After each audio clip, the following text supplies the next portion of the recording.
एक गांव में एक गरीब किसान था। वो और उसकी पत्नी दोनों दिन भर मेहनत करके शाम को बमुश्किल अपने लिए खाना जुटा पाते थे। दोनों सुबह से खेतों में मजदूरी करते, सूखी लकड़ियां और पत्ते इकट्ठा करके बेचते, तब कहीं जाकर उन दोनों का गुजारा हो पाता था। फिर भी पत्नी अपने जीवन से संतुष्ट थी, लेकिन किसान को ये बात हमेशा अकरती थी। उसे अपने दोस्तों और रिश्तेदारों का जीवन देखकर बहुत बुरा लगता था। वे आराम से जीवन गुजार रहे थे। एक दिन किसान की किस्मत पलट गई। जंगल में लकड़ियां लेने गया किसान काफी आगे तक निकल गया। जंगल के बीच में उसे एक गुफा दिखाई दी। गुफा में अंधेरा था। वो जैसे तैसे हिम्मत जुटाकर गुफा में दाखिल हुआ। जब वो अंदर गया तो उसकी आंखें फटी रह गई। अंदर एक पूरा खजाना था। उसने खजाने पर कब्जा कर लिया और गुफा को मिट्टी, पत्थर और पेड़ों के पत्तों से ढक दिया। फिर बैलगाड़ी से धीरे धीरे सारा खजाना अपने घर ले आया। पहले तो थोड़ा धन देखकर उसकी पत्नी बहुत खुश हुई, लेकिन जब किसान रोज गाड़ी भरकर धन घर लाने लगा तो पत्नी ने उसे रोका, समझाया कि इतना धन इकट्ठा करना ठीक नहीं है। जितने धन में हमारा जीवन आराम से कट जाए उतना आप ले ही आए हैं। लेकिन किसान के सिर पर धन की धुन सवार थी।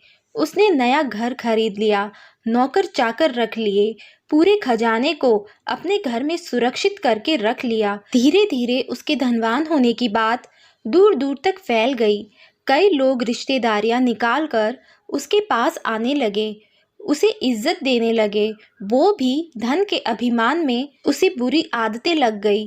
अपनी अय्याशी में वो पत्नी से भी दूर हो गया। उसकी पत्नी को समझ आ गया कि अब बात हद से बाहर जा चुकी है।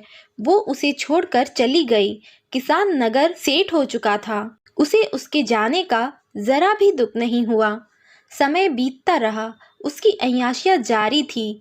जब वो एक दिन बीमार हुआ तो उसने पाया कि उसे अपनी हर छोटी बड़ी ज़रूरत के लिए नौकरों पर निर्भर रहना पड़ता। जब उसकी तबीयत थोड़ी ठीक हुई तो वो नगर में घूमने निकला। कोई पहचान ना ले इसलिए उसने थोड़ा भेष बदल लिया।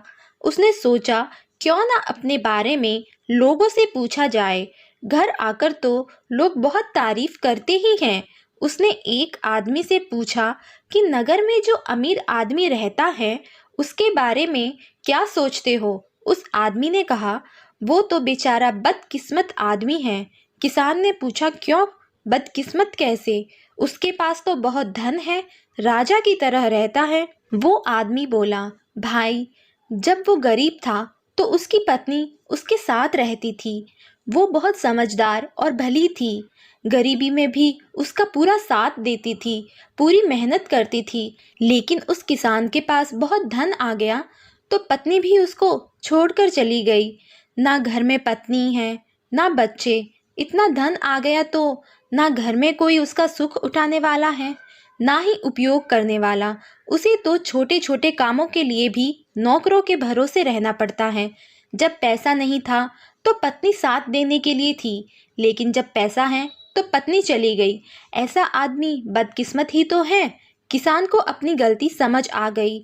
वो अपनी पत्नी के घर पहुंचा, उससे माफी मांगकर और सारा धन दान देने का वादा करके उसे अपने घर ले आया। फिर जितना धन उन्हें जीने के लिए जरूरी था उतना रखकर शेष सब गरीबों को दान कर दिया। कहानी की सीख, गृहस्थी को चलाने के लिए धन तो जरूरी है, लेकिन धन से ज्यादा जरूरी दो चीजें हैं। एक तो पति पत्नी का आपसी विश्वास और दूसरा उनके बीच प्रेम। अगर घर में ये दोनों चीजें नहीं हैं तो धन होते हुए भी उसका सुख नहीं भोग सकते।